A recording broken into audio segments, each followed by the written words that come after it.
بسم اللہ الرحمن الرحیم۔ رسول اللہ صلی اللہ علیہ وسلم ہجرت کے بعد ابو ایوب انصاری رضی اللہ عنہ کے گھر ٹھہرے۔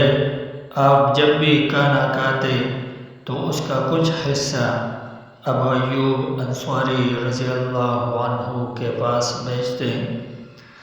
آپ نے ایک دن پورا کھانا واپس بھیجا، اس میں سے نبی اکرم صلی اللہ علیہ وسلم نے کچھ نہیں کھایا۔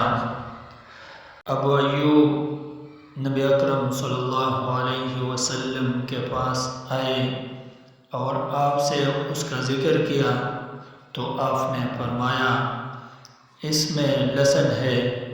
انہوں نے پوچھا اللہ کے رسول، کیا وہ حرام ہے؟ آپ نے فرمایا نہیں، لیکن اس کی بو کی وجہ سے میں اسے ناپسند کرتا ہوں۔